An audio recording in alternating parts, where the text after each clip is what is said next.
Hello students, my name is Siddharth Jain, Assistant Professor from the Rajki Engineering College, Mainpuri. This is the 9th lecture of the subject Quantity Estimation and the Construction Management and the first lecture of the Unit 2. We will understand in this lecture, analysis of rates in this lecture. Okay. हम इस lecture में analysis of rate के analysis करेंगे.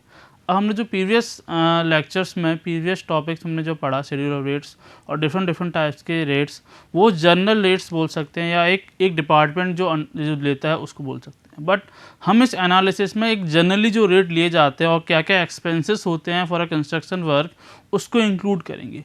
हम सारे तरीके के expenses देखेंगे, इनडायरेक्ट एंड डायरेक्ट दोनों तरीके के, एंड अल्टीमेटली टोटल कॉस्ट निकालने की कोशिश करेंगे विद एन एग्जांपल. ओके, तो हम देखते हैं कि एनालिसिस ऑफ रेट क्या होता है. तो एनालिसिस ऑफ रेट, तो quantity of material, quality of material with the labour cost and the miscellaneous PT expenses, और वी कैन से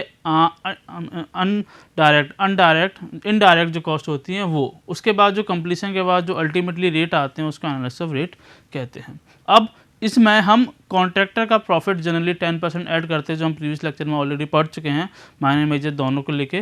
देन हम इसमें मानते हैं कि जो वर्क जो किया जाता है किसी साइट पे, उसकी जो कॉस्ट आती है वो फर्स्ट डायरेक्ट या फर्स्ट कॉस्ट को मानते हैं, जो कॉस्ट ऑफ ओरिजिन होती है, या हम जो प्रारंभिक कॉस्ट, जो मटेरियल कॉस्ट और जो लेबर कॉस्ट आ रही है.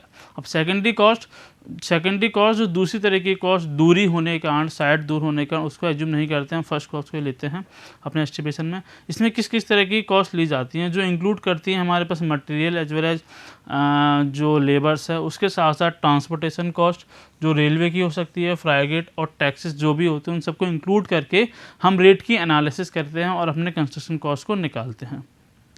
नाउ अगर हमारे किसी कंस्ट्रक्शन साइट जो मेन जगह से थोड़ी दूरी पर है, या हम बोल सकते हैं हम अपने जो मटेरियल्स की अवेलेबिलिटी है वो कुछ दूरी पर, वो दूरी कितनी है, वो लिमिट कितनी है, वो हमारे पास 8 किलोमीटर से ज़्यादा या उससे ज़्यादा है. देन हम अपने एस्टीमेट में कॉस्ट ऑफ ट्रांसपोर्ट को भी ऐड करते हैं, क्योंकि 8 किलोमीटर्स अगर अवेलेबिलिटी है तो हमको आने जाने में या फिर मटेरियल के ले जाने में भी पैसे लगेंगे, तो उसको भी हमको ऐड करना पड़ेगा अपने एस्टीमेट में. देन हमारे पास हम ये भी जानते हैं कि जो लेबर की कॉस्ट होती है, जो मटेरियल की कॉस्ट होती है, वो प्लेस टू प्लेस वेरी करती है और टाइम टू टाइम भी वेरी करती है. तो उसको भी हम इसमें इंक्लूड करेंगे कि अलग प्लेस में अलग जगह होगी, दूसरी प्लेस में दूसरी जगह होगी, तो एक रेंज रहती है. लेकिन जो कॉस्ट निकल के आती है वही उसके आसपास ही जो हमारे पास कॉस्ट आती है, जगह वेरी करने के बाद भी. नाउ हम कुछ टर्म समझेंगे. अब हम पहले तो कुछ डिपेंडेंसी समझेंगे, देन हम कुछ टर्म समझेंगे जो एनालिसिस रेट में मदद करती है. तो हम कुछ पर्टिकुलर वर्क टर्म समझते हैं जो रेट ऑफ पर्टिकुलर आइटम पे डिपेंड करती है. पहले हमारे पास आता है specification of material, quality of material. Specification of material means the size of material, the pattern of the material. हम उसको किसी भी अगर रीइंफोर्समेंट आ रहा है तो रीइंफोर्स्ड जो मटेरियल है, जो बार्स हैं, वो किस लेवल के हैं या किस क्वालिटी के हैं. ज़रूरी नहीं है कि हम एक तरीके के रीइंफोर्समेंट को हर साइट पे यूज़ कर सकते हैं. किसी में हैवी रीइंफोर्समेंट जरूरत पड़ेगी तो उसका स्पेसिफिकेशन बदल जाते हैं, किसी में क्वालिटी अच्छी चाहिए तो वहाँ क्वालिटी बदल जाती है, उस हिसाब से हमारी कॉस्ट भी डिफ़र कर जाती है. ओके, प्रोपोर्शन ऑफ मोटार, हम ज़रूरी नहीं कि 1:6 का ही लेते हैं, कहीं पे 1:3 का, 1:4 का भी हमको यूज़ करना पड़ता है. Then quantity of material and the rates, number of different types of labours. हमारे पास लेबर्स के भी बहुत सारे टाइप्स होते हैं कि कोई स्किल लेबर, कोई अनस्किल लेबर है, कहाँ पर हाई प्रोफेशनल लेबर की ज़रूरत पड़ती है, तो उसके हिसाब से हमारी कॉस्ट भी वेरी कर जाती है. Okay, location of site, distance from the source of material. हमने भी देखा कि 8 किलोमीटर से अगर ज़्यादा होती है डिस्टेंस हमारी साइट की, तो हमको ट्रांसपोर्टेशन कॉस्ट ऐड करनी पड़ती है, जो हमारी अल्टीमेटली एस्टिमेशन कॉस्ट को बढ़ा देती है. तो उसको भी इफेक्ट पड़ता है हमारे रेट ऑफ एनालिसिस में, हमारे पास जो कॉस्ट आती है उस पर. Then the profits and the miscellaneous overhead expenses of contractor. जो कॉन्ट्रैक्टर का प्रॉफिट है और उसके अलावा भी इनडायरेक्ट जो कॉस्ट आती है हमारे पास, जो स्टैब्लिशमेंट में, टैक्सेस में जो कॉस्ट लगती है, उसको भी ऐड करते हैं, उसका भी इफेक्ट पड़ता है हमारे रेट्स में. तो इन सबको ऐड करने के बाद जो फाइनल रेट आती है उसको ही हम बोलते हैं अपने ultimately cost of a construction for a particular work. Okay, now अब हम कुछ टर्म्स के बारे में समझते हैं, जैसे ओवरहेड कॉस्ट के बारे में समझते हैं। ओवरहेड कॉस्ट और we can say the indirect cost, जो मेन चीज़ से अलग आती है। कैसे मेन चीज़ क्या होती है? दो तरीके की मेन चीज़ होती है, मटेरियल कॉस्ट और द लेबर कॉस्ट, और उसके अलावा जो कॉस्ट हमारे पास किसी कंस्ट्रक्शन करने के लिए लगती है उसको जनरली बोलते हैं ओवरहेड कॉस्ट। अब ये ओवरहेड कॉस्ट होती कैसी है? जैसे कोई कंस्ट्रक्शन साइट हमारे पास डेवलप हो रही है, तो वहाँ पे जो इंजीनियर्स हैं, जो सामान हैं, सुपरविजन के लिए जो क्यों हैं, उनकी एक्सपेंसेस को हम बोलते हैं ओवरहेड कॉस्ट या इनडायरेक्ट कॉस्ट। ठीक, ये जनरली डायरेक्ट हमारे किसी कंस्ट्रक्शन कॉस्ट को वेरी नहीं करती है, इफेक्ट नहीं करती है, इसकी कॉस्ट अलग से ही निकाली जाती है, इसको ओवरहेड कॉस्ट कहते हैं। अब ये दो तरीके के होते हैं। पहला होता है जनरल ओवरहेड कॉस्ट, जैसे इस्टेब्लिशमेंट मीन्स जिस ऑफिस वर्क के लिए जो इस्टेब्लिशमेंट किया जा रहा है कि कितना डेली काम हुआ, कितना पैसे गए, कितना क्या प्लान है, क्या कितना ड्राइंग है, इस सभी को मैनेज करने के लिए कुछ ऑफिस बनाए जाते हैं जहाँ पर साइट इंजीनियर और इंजीनियर्स बैठते हैं, जो उन सारे काम को देखते हैं, जो पूरे साइट को देखते हैं, उसको बोलते हैं इस्टेब्लिशमेंट ऑफिस वर्क। अब उस काम को करने के लिए कुछ स्टेशनरी की भी ज़रूरत पड़ती है, उस स्टेशनरी को भी हम ओवरहेड कॉस्ट में जोड़ते हैं, जनरल ओवरहेड कॉस्ट में जोड़ते हैं। Then some printing work, some postage work, telephonic expenses, rents for the office work and the taxes, these costs will be included in the general overhead or called general overhead cost. Now we understand about the second overhead cost which is known as a job overhead. Job overhead means जिस particular site के लिए कोई engineer लगाया गया है, तो उसकी salary, उसका पैसा, उसका एक्सपेंसेस को भी हमको एक ओवरहेड कॉस्ट में ऐड करना पड़ेगा, क्योंकि ये इनडायरेक्ट कॉस्ट है, ये डायरेक्ट कॉस्ट नहीं है। तो इसको हम ये ओवरहेड, जॉब ओवरहेड कॉस्ट को हम सुपरविजन में ऐड करते हैं। जो सुपरविजन करता है जो हमारा इंजीनियर, उसको हम ओवरहेड कॉस्ट में जोड़ते हैं। जो सैलरी ओवरसीज एंड सुपरविजन में चार्ज करता है, वो उसको हम जॉब ओवरहेड में ऐड करते हैं। नाउ हैंडलिंग ऑफ मटेरियल, जो मटेरियल हमारे पास आया है उसको हैंडलिंग में। देन रिपेयर्स ऑफ इंस्ट्रूमेंट, जो हमारे पास इक्विपमेंट यूज़ किए जा रहे हैं वो ख़राब हो जाते हैं, तो उसकी रिपेयरमेंट के लिए जो चार्ज लगता है उसको हम जॉब ओवरहेड में जोड़ते हैं। Carriage and depreciation and amenities of labours work manship compensation insurance. अब हमारे पास जो बड़ी साइट है वहाँ पर हमको लेबर्स के इंश्योरेंस भी प्रोवाइड कराने पड़ते हैं, उनके लिए एमेनिटीज़, उनके खाने पीने की व्यवस्था भी करानी पड़ती है। तो जो उसमें जो कॉस्ट आता है उसको हम ओवरहेड कॉस्ट में जोड़ते हैं, और वो ओवरहेड कौन सा? जॉब ओवरहेड कॉस्ट में जोड़ते हैं। These are all the indirect costs which does not affect directly to the construction cost, जो अलग से इफेक्ट करती है। ओके, इसको भी लेकिन ऐड करना पड़ता है। नाउ इस ओवरहेड कॉस्ट के अलावा कंस्ट्रक्शन में हम अपने कॉन्ट्रैक्टर का ही प्रॉफिट देखते हैं। वो जनरली जो लार्ज अगर हमारे पास स्केल में वर्क है तो उसमें 6 to 8%, उसके साथ कुछ मिसलिनियस ओवरहेड एक्सपेंस है जो अल्टीमेटली हमारे पास 5 से 10% आ जाते हैं किसी भी कॉन्ट्रैक्टर के लिए। ओके, हम उसके लिए हम इतना देखते हैं। तो हमने इनडायरेक्ट कॉस्ट के बारे में देखा जिसको ओवरहेड कॉस्ट कहते हैं। नाउ हम एक टर्म के बारे में समझते हैं जिसको बोलते हैं आउट टर्न और टास्क। इसको बड़े ध्यान से समझते हैं, ये होता क्या है। किसी भी व्यक्ति के, किसी भी लेबर के लिए, किसी भी पर्सन के लिए, वो स्किल्ड हो या अनस्किल्ड हो, वो पर डे में कितना वर्क कर सकता है, उसकी कैपेसिटी कितनी है, उसको बोलते हैं आउट टर्न और अ टास्क। जैसे किसी भी एक लेबर के लिए जो ब्रिक्स का एक फ्लोर नीचे ग्राउंड फ्लोर से फर्स्ट फ्लोर पर ले जाने की कैपेसिटी होती है, वो एक दिन में या 8 आवर्स में कितना ले जा सकता है, उसकी कैपेसिटी वो कहलाती है उसकी कैपेसिटी। जैसे मान लेते हैं वो अगर 500 ब्रिक्स को एक फ्लोर से दूसरे फ्लोर तक ले जा सकता है पर डे में, तो उसकी वो कैपेसिटी होगी। उस कैपेसिटी के हिसाब से उसको पैसे दिए जाते हैं। जो कंस्ट्रक्शन साइट पे होती है, हम किसी लेबर से उसके आउट टर्न या टास्क के ज़्यादा काम नहीं करा सकते हैं, क्योंकि वो उसकी कैपेसिटी है, उससे ज़्यादा पैसा उसको नहीं मिल रहा है, क्योंकि पर डे के बेसिस पे उसको वो पेमेंट किया जाता है। तो पर डे पे जितना मैक्सिमम कैपेसिटी है उतने उसको वर्क करा सकते हैं। अगर वो ओवर काम करता है, ज़्यादा काम करता है, तो उसको हम पैसे ज़्यादा देंगे उसके आउट टर्न के बेसिस पे। ओके, तो आउट टर्न के बारे में समझ लेते हैं, टास्क के बारे में समझ लेते हैं। जो किसी भी पर्सन की कैपेसिटी होती है पर डे वर्क करने के लिए फॉर अ कंस्ट्रक्शन साइट, उसको हम आउट टर्न या task work of particular labour कहते हैं। अब ये भी हमारे पास अलग अलग डिफाइन होता है, अलग अलग चीज़ों पे बेस्ड रहता है। जैसे quality of work, nature of work, size of work, अगर हमारे पास ज़्यादा स्किल्ड क्वालिटी या स्किल की ज़रूरत है, उस काम को करने के लिए स्किलनेस की ज़रूरत है, तो ऑब्वियस सी बात है कि हमें उसको थोड़ा सा काम करना पड़ेगा एक दिन में, क्योंकि वो काम हमारा ज़्यादा समय ले रहा है। और हमारे पास अनस्किल्ड तो ज़्यादा काम करना पड़ेगा। नेचर ऑफ वर्क, भारी अगर काम है, ज़्यादा मेहनती वाला काम है तो कम करना पड़ेगा। इसी तरीके से ये अलग अलग टर्न, आउट टर्न और टास्क अलग अलग चीज़ों पर डिपेंड करते हैं। वो एक्सपीरियंस और साइज ऑफ वर्क पे डिपेंड करता है और अलग अलग जगह पे भी अलग अलग होता है। अब हम कुछ आउट टर्न को देख लेते हैं जो किसी पर्टिकुलर साइड पे होते हैं, किसी व्यक्ति के होते हैं। तो हमारे पास देख लेते हैं एवरेज पर डे के हिसाब से ये आउट टर्न 4-5 चीज़ों को देख लेते हैं। पहला आता है ब्रिक वर्क। ब्रिक वर्क जो प्लिंथ और फाउंडेशन में किया जाता है वो पर मैसन के बेसिस पे, quantity for a day for a पर मैसन, एक दिन में एक मैसन कितना ब्रिक वर्क कर सकता है इन प्लिंथ और फाउंडेशन। एक मैसन वो होता है हमारे पास 1.25 मीटर क्यूब, इतना वर्क वो एक दिन में कर सकता है। Now cement concrete for a ratio of 1:2:4, कोई मैसन कितना कर सकता है फॉर द सीमेंट कंक्रीट 1:2:4, वो हमारे पास होता है 5.0 मीटर क्यूब। इतना वर्क वो एक दिन में कर सकता है for a cement concrete of ratio 1:2:4।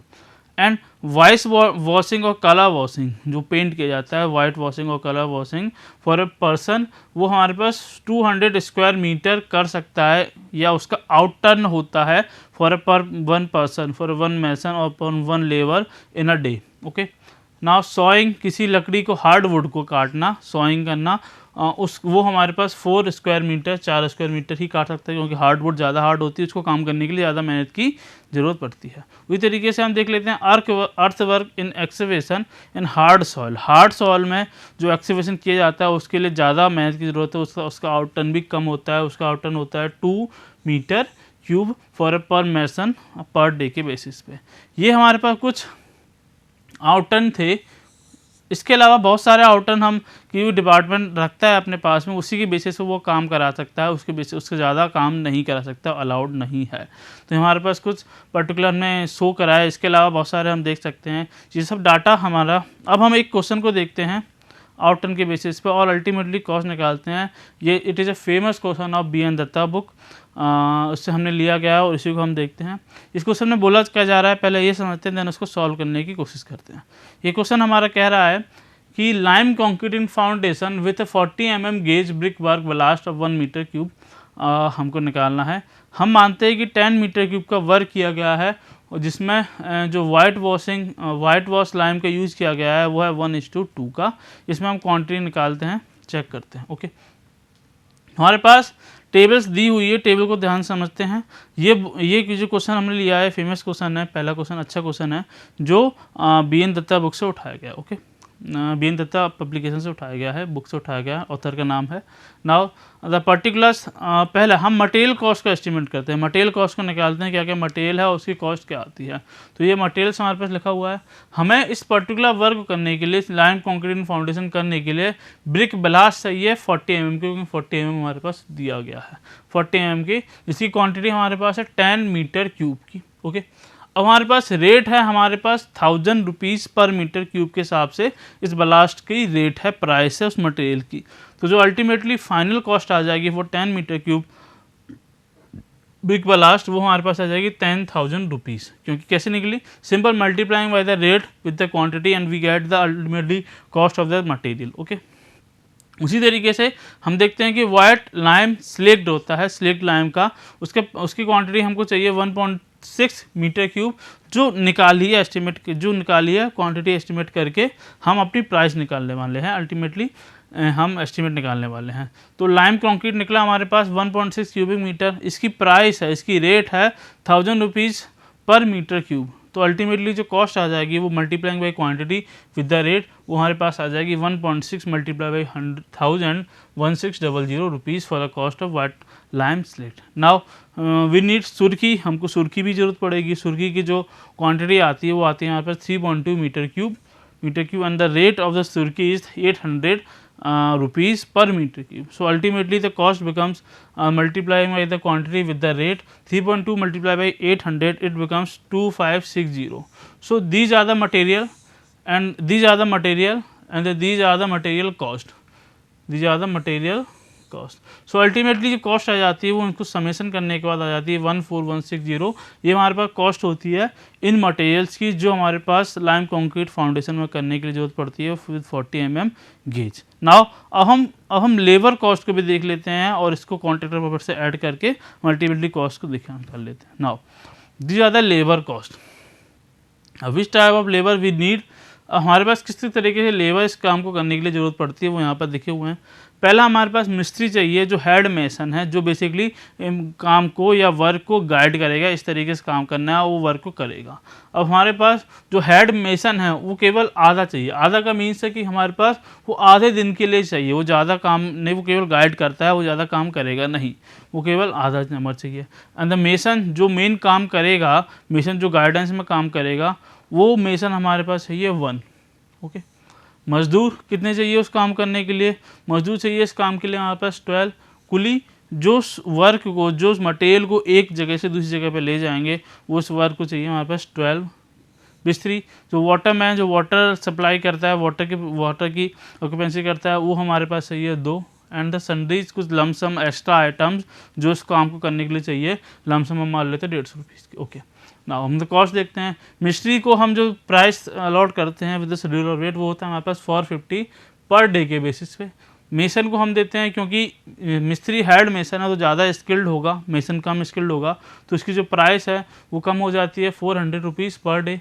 And the मजदूर 12 मजदूर चाहिए, उसकी जो रेट है 250 पर डे के हिसाब से। And the coolie for this construction work it become 230 per day. And the मिस्त्री also 230 per day. And lump sum item sundry जो एक्स्ट्रा आइटम्स चाहिए हमको किसी भी वर्क को, इसके अलावा छोटे मोटे एक्सपेंसेस, वो हमारे पास 150 रुपीज़ मान लेते हैं। नाउ अब हमारे पास हाफ डे के लिए या हाफ मिस्त्री की ज़रूरत पड़ती है, तो हम इसको रीड में मल्टीप्लाई कर देते हैं। तो जो मिस्त्री की कॉस्ट आती है, मिस्त्री लेबर की कॉस्ट आती है, वो हमारे पास आती है 212 रुपीज़ 0.5 रुपीज़। ओके, जो मेसन की ज़रूरत होती है 1 मेसन, तो 1 मेसन इंटू मल्टीप्लाइंग रेट वो हमारे पास आ जाता है 400 rupees for this work. Okay, now for mazdoor 12 mazdoor we need and the cost of per mazdoor is 250 rupees per day. तो पर डे के बेसिस पे ये प्राइस निकल के आ जाती है। हम ये एज्यूम करते हैं कि जो सारा काम है वो एक दिन में कंप्लीट होता है, तो उस कंप्लीटेशन के हिसाब से हम अपने कॉस्ट को निकालते हैं। तो 12 मजदूर चाहिए, 250 रुपीज़ पर डे के हिसाब से हम चार्ज कर रहे हैं, तो अल्टीमेटली जो मजदूर की कॉस्ट आ जाती है वो आ जाती है 3000 rupees for this work. Okay, now coolie जो मटेरियल को एक जगह से दूसरी जगह पे ले जाता है, उसके हम जो रेट निकालते हैं वो 230 रुपीज़ पर डे।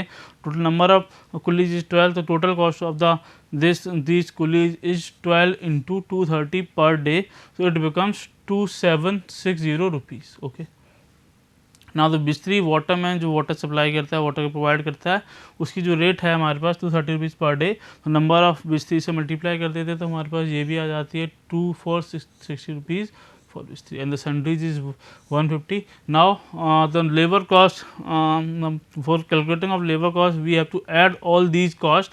सो अल्टीमेटली हम इन सारे कॉस्ट को ऐड करते हैं, हमारे पास जो कॉस्ट निकल के आती है वो आती है हमारे पास 6982.5 रुपीज़ फॉर ये हमारे पास अल्टीमेटली लेबर कॉस्ट आ जाती है। और हमारे पास जो हमने मटेरियल कॉस्ट निकाली थी, वो मटेरियल कॉस्ट हमारे पास कितनी थी 14160, तो यहाँ पर उसको लिख लेते हैं। तो मटेरियल कॉस्ट थी हमारी थी 14160 रुपीज़ निकली थी। तो इसको ऐड करने के पास हमारे पास जो अल्टीमेटली टोटल कॉस्ट निकल के आती है वो हमारे पास हो जाती है 21142.50। हमने कॉस्ट को ऐड किया, material cost as well as labour cost, हमारे पास अल्टीमेटली टोटल कॉस्ट निकल के आ जाती है मटेरियल की 21142.5।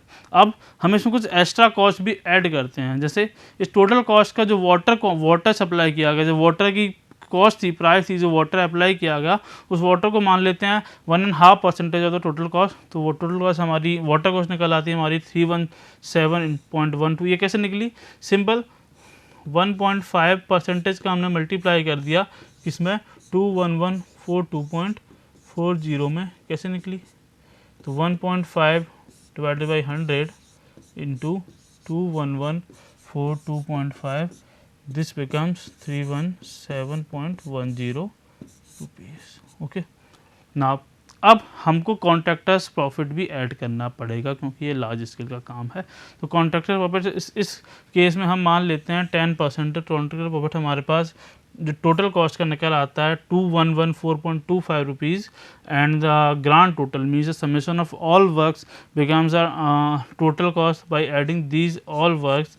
हम सबको ऐड किया तो हमारे पास टोटल कॉस्ट निकल के आई 257773.85 बोल सकते हैं 25,773.85 rupees the total cost of this work. कौन सा वर्क हमारे पास? वर्क कौन सा था? वर्क था हमारे पास lime concreting in foundation with 40 mm gauge brick ballast for 1 metre cube unit 1 metre cube for a work of 10 cubic metre. ठीक है, वाइट वॉशिंग। अब हमारे पास जो कॉस्ट निकल के आई है वो आई है हमारे पास 25,773.85 पर 10 क्यूबिक मीटर वर्क। तो अगर हम ये प्राइस कॉस्ट निकालें या रेट निकालने की कोशिश करें, हमने रेट कैसे निकालेंगे? हम निकालेंगे lime concreting in foundation with 40 mm gauge brick blast का हम फाइनल अल्टीमेटली कॉस्ट निकालें कि पर मीटर क्यूब में हमें कितना पैसा लगता है। तो हम 10 से डिवाइड कर देते हैं। तो हमारे पास अल्टीमेटली कॉस्ट कितनी थी? 25,773.85। हमारे पास अल्टीमेटली कॉस्ट थी 25,773.85 फॉर 10 मीटर क्यूबिक मीटर।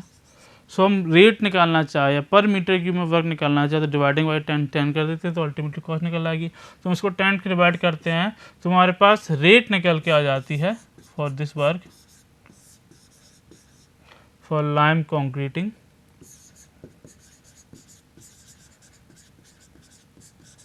ये हमारे पास आ जाती है 2577.385 रुपीज़ पर क्यूबिक मीटर। ये हमारे पास रेट आ जाती है फॉर दिस वर्क। ओके, तो हमने इस क्वेश्चन को समझा। क्वेश्चन में हमने क्या समझा? क्वेश्चन में हमने ये देखा कि 40 mm brick blast lime concreting 40 mm brick blast with the using of 40 mm brick blast हमने कितना वर्क निकल के आता है।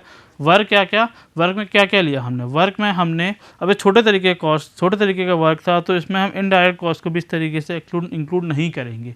क्यों नहीं करेंगे? क्योंकि इसमें केवल एक छोटा सा काम करना था जो एक दिन में कंप्लीट हो रहा था। जिस तरीके से हमने 1 मीटर की ब्रिक वर्क में कॉस्ट निकाली थी वो भी छोटा कॉस्ट था, उस तरीके से हमने इसको कॉस्ट किया। इसमें हमने माना कि 10 मीटर क्यूब जो वर्क था उसको लिया, उसके बेसिस पे प्राइस निकाली। किसी तरीके की प्राइस? हमने प्राइस निकाली मटेरियल की, देन हमने निकाली लेबर कॉस्ट और उसमें ऐड किया एक्स्ट्रा सम अमाउंट्स। एक्स्ट्रा सम अमाउंट में क्या? सन्ड्रीज कॉस्ट जो एक्स्ट्रा कुछ निकल के आती है, लमसम अमाउंट आता है, and water cost, water charges and the contractor profit हमने ऐड किया। हमने अपना मटेरियल कॉस्ट अल्टीमेटली निकाला जिसकी वैल्यू है हमारे पास 14160 rupees for 10 metre cube and जो लेबर कॉस्ट हमारे पास आई वो आई हमारे पास 6982 rupees for 10 metre cube and some extra amount 1.5% of water charges and 10% of contractor profit and the ultimate cost of this work becomes 25,773.85 rupees for a 10 meter cube and हमको जब पर मीटर क्यूब में निकालना हो तो उसको 10 से multiply कर देते हैं। तो हम 10 से डिवाइड कर देते हैं तो हमारे पास अल्टीमेटली कॉस्ट निकल कर आती है 2577.385। This is the cost for the per metre cube lime concreting work. Okay, इस क्वेश्चन को तरीके से समझ लिया है। हम थोड़े से अपने प्रीवियस चीज़ को दोबारा समझ लेते हैं, एक क्विक रिवीजन कर लेते हैं। नाउ इस लेक्चर में हमने एनालिसिस ऑफ रेट के बारे में जाना है। एनालिसिस ऑफ रेट का मतलब कि क्या क्या रेट्स हम किसी पर्टिकुलर साइट पे लगाते हैं जो हमारे किसी भी वर्क को कंप्लीशन में ज़रूरत पड़ती है, उसको हम बोलते हैं एनालिसिस ऑफ रेट, जिसमें हम 10% ऑफ कॉन्ट्रैक्टर प्रॉफिट्स भी ऐड करते हैं। ये रेट हम वो रेट मानते हैं जो डायरेक्टली हमारी साइट पे अप्लाई हो रही है, जिसको हम फर्स्ट कॉस्ट बोलते हैं। ओके, नाउ जिसमें हम ट्रांसपोर्टेशन कॉस्ट भी ऐड करते हैं। अगर हमारी साइट जो कंस्ट्रक्शन साइट है उससे 8 किलोमीटर के बाद हमारा दूर है हमसे, हमारी जगह से, जहाँ मटेरियल की अवेलेबिलिटी और हमारा आना जाना, तो उसमें हम ट्रांसपोर्टेशन कॉस्ट को भी ऐड करते हैं जो हमारा अल्टीमेटली एस्टिमेट बनता है उसमें। नाउ जो कॉस्ट होती है हमारी जो कंस्ट्रक्शन की वो वेरी करती है। वेरी क्यों करती है? क्योंकि मटेरियल की कॉस्ट और लेबर की कॉस्ट अलग अलग जगह पे अलग अलग होती है, इसीलिए वो वेरी करती है person to person, place to place. Okay, now हम कुछ चीज़ों को ध्यान रखना पड़ेगा for the analysis of rate, वो हम समझते हैं, जो हमने देखा भी और कुछ देखते भी हैं। जैसे स्पेसिफिकेशन ऑफ वर्क, जो हम आगे क्लास में पढ़ेंगे। स्पेसिफिकेशन ऑफ वर्क मतलब कि उस पर्टिकुलर चीज़ का क्या स्पेसिफिकेशन है, उसकी डायमीटर क्या है, उसकी क्वालिटी क्या है, उसकी लेंथ क्या है, उसका शेप क्या है। उस स्पेसिफिकेशन के हिसाब से हमारा प्राइसेस भी घट बढ़ जाते हैं। And the quality of material and the proportion of motor, proportion क्या लिया है, कहीं पे 1:6 लिया है, कहीं 1:4 लिया है, तो इसके बिहाफ पे भी हमारी एस्टिमेट की या प्राइस बढ़ जाती है, कॉस्ट बढ़ जाती है। Then quantities of material and the rate, अगर हमारे पास लार्ज स्केल में काम वर्क है तो वहाँ पर जो मटेरियल कॉस्ट है वो लार्ज बल्क में होता है तो वहाँ पर थोड़ा सा घट जाता है, और जो स्मॉल होती है तो वहाँ पर रेट थोड़ी बढ़ जाती है। Okay, now the location of the site from the distance of the source of material, अगर हमारी लोकेशन हमने अभी देखा 8 किलोमीटर से ज़्यादा है तो वहाँ पर हमको ट्रांसपोर्टेशन कॉस्ट और वाटर की अवेलेबिलिटी को भी ऐड करना पड़ता है, क्योंकि इसके लिए हम एक्स्ट्रा चार्ज कर रहे हैं ना। And the profit of and the miscellaneous overhead expenses of contractor, इसको भी हमें ऐड करना पड़ता है। नाउ ओवरहेड कॉस्ट को समझते हैं। ओवरहेड कॉस्ट क्या है? जो इनडायरेक्ट कॉस्ट के अलावा इनडायरेक्ट कॉस्ट क्या कहलाती हैं? जो डायरेक्ट कॉस्ट ना हो। डायरेक्ट कॉस्ट क्या है? पहले डायरेक्ट कॉस्ट मीन्स जो cost of a material and the labour is called direct cost, और इसके अलावा जो भी कॉस्ट हमारी यूज़ हो रही हैं वो इनडायरेक्ट कॉस्ट कहलाती हैं। जनरली हमारी ऑफिस एक्सपेंसेस में होती है, जो सैलरीज में जाती हैं या मिसलेनियस आइटम्स में हमारी जाती हैं, वो इनडायरेक्ट कॉस्ट या ओवरहेड कॉस्ट कहलाती हैं। अब ये इनडायरेक्ट कॉस्ट या ओवरहेड कॉस्ट किस तरीके से होती हैं? वो होती है जनरल ओवरहेड कॉस्ट, जो एस्टेब्लिशमेंट के लिए ज़रूरत होती है, ऑफिस वर्क के लिए, स्टेशनरी के लिए, प्रिंटिंग के लिए, ट्रांसपोर्टेशन के लिए। दूसरी होती है जॉब, जो पर्टिकुलर सुपरविजन के लिए यूज होती है या जॉब सैलरी के लिए यूज होती है। जिस साइट इंजीनियर को लगाया है, जिस जूनियर इंजीनियर को हमने पर्टिकुलर साइट पर लगाया है तो उसकी सैलरी हम कुछ दे रहे हैं, तो सैलरी जो हमारी है वो हमारे पास इनडायरेक्ट कॉस्ट में जाएगी या जॉब ओवरहेड कॉस्ट में जाएगी। और हम जो लेबर्स को इंश्योरेंस कर रहे हैं, उनको अमेनिटीज़ प्रोवाइड कर रहे हैं, जो खाने पीने की व्यवस्था कर रहे हैं, रहने की व्यवस्था कर रहे हैं, उसको भी हम जॉब ओवरहेड में इंक्लूड करेंगे ना। इसके अलावा हम कॉन्ट्रैक्टर का प्रॉफिट भी देखते हैं। वो जनरली उसका प्रॉफिट होता है 6 to 8%। उसके अलावा कुछ मिसलेनियस प्रॉफिट भी हम उसको ऐड कर देते हैं, ओवरहेड कॉस्ट भी उसको ऐड करते हैं, जो अल्टीमेटली हमारे पास 5 to 10% के इस रेंज में आती हैं ना। हमने आउट टर्न के बारे में जाना। आउट टर्न होता क्या है, दोबारा समझ लेते हैं। आउट टर्न और टास्क, किसी भी लेबर, किसी भी व्यक्ति, किसी भी आदमी का पर डे के हिसाब से इतनी कैपेसिटी होती है काम करने की। एक लेबर पर डे में कितना काम कर सकता है किसी पर्टिकुलर वर्क, वो अलग अलग काम हो सकता है, ब्रिक वर्क हो सकता है, कंक्रीट वर्क हो सकता है, एक्सकेवेशन हो सकता है। अब वो अलग अलग काम एक दिन में कितना कर सकता है उसको कहते हैं हम उसका टास्क और आउट टर्न। ओके, उसको कहलाते हैं आउट टर्न। ये डिपेंड करता है अलग अलग तरीके से, nature of work, size of work, quality of work, इस पर डिपेंड करता है। अलग और अलग अलग जगह में अलग अलग होता है। इसको हम इसको क्यों बनाते हैं? क्योंकि पर लेबर की कैपेसिटी होती है, उससे ज़्यादा हम काम नहीं करा सकते किसी भी साइट पे, तो उस लेबर को या उस पर्टिकुलर आदमी को हम एक दिन में उतना ही वर्क करा सकते हैं, उसको हम आउट टर्न बोलते हैं, उसको हम मेजर करते हैं। ओके, हम कुछ आउट टर्न देख लेते हैं। हमने भी देखा जैसे brick work in plinth and foundation के लिए किसी पर मेसन को या पर लेबर को हम केवल 1.25 मीटर क्यूब ही काम करा सकते हैं, क्योंकि ये उसका आउट टर्न, उसकी कैपेसिटी है। इससे ज़्यादा वो काम करेगा, थकने लगेगा, वो एग्जॉस्ट होने लगेगा। उसी तरीके से हम सीमेंट कंक्रीट देख लेते हैं, जिसका प्रोपोर्शन होता है 1:2:4। उसकी जो क्वांटिटी होती है पर डे पर मेसन के हिसाब से वो होती है हमारी 5 metre cube. 5 metre cube work ही करा सकते हैं वो cement concreting of ratio 1:2:4 for per mason per day के बेसिस पे। उसी तरीके से वाइट वॉशिंग और कलर वॉशिंग हम देखते हैं, वो पर मेसन के हिसाब से पर डे के बेसिस पे हम वाइट वॉशिंग या कलर वॉशिंग किसी व्यक्ति को करा सकते हैं केवल 200 स्क्वायर मीटर, क्योंकि ये वॉल पे होती है, स्क्वायर मीटर मेजर करते हैं। इस तरीके से सॉइंग ऑफ हार्डवुड को सॉ करने के लिए, काटने के लिए हमें ज़्यादा मेहनत की जरूरत पड़ती है, तो उसकी क्वांटिटी या उसकी जो आउट टर्न है वो थोड़ा सा कम होता है। वो कितना है हमारे पास 4 स्क्वायर मीटर हमारा आउट टर्न होता है for sawing of hardwood. Okay, and last ultimately hard soil में हमारा जो एक्सकेवेशन किया जाता है वो हमारे पास होता है 2 मीटर क्यूब हमारे पास आउट टर्न होता है किसी मेसन के लिए। तो हमने आज की क्लास में एनालिसिस ऑफ रेट समझी, उसमें हमने एनालिसिस रेट के बारे में जाना क्या होती है, उसकी डिपेंडेंसी समझी कि वो किसी चीज़ में डिपेंड करती है। देन हमने डिपेंडेंसी समझी किसी चीज़ में डिपेंड करती है। देन हमने ओवरहेड कॉस्ट के बारे में जाना, ओवरहेड कॉस्ट क्या होते हैं, जो इनडायरेक्ट कॉस्ट होते हैं उसको ओवरहेड कॉस्ट बोलते हैं। वो कितने टाइप के होते हैं, जनरल ओवरहेड कॉस्ट होता है और एक जॉब ओवरहेड कॉस्ट होता है, उन दोनों चीज़ों को देखा हमने। देन आउट टर्न के बारे में जाना है, टास्क के बारे में जाना, वो होती क्या है, किसी व्यक्ति की capacity for a day is called out turn. हमने कुछ आइटम्स के आउट टर्न देखे। इसके अलावा बहुत सारे आइटम्स डिफाइन होते हैं जिसके आउट टर्न हम बोलते हैं। अलग अलग क्वालिटी और क्वांटिटी के हिसाब से हम उसके आउट टर्न निकालते हैं ना। हमने एक क्वेश्चन के बारे में देखा और क्वेश्चन में रेट निकाली और जो अल्टीमेटली कॉस्ट आई हमारे पास 25773.85 आई। हम आज की क्लास में इतने ही रखते हैं, अगली क्लास में हम मिलते हैं। Thank you.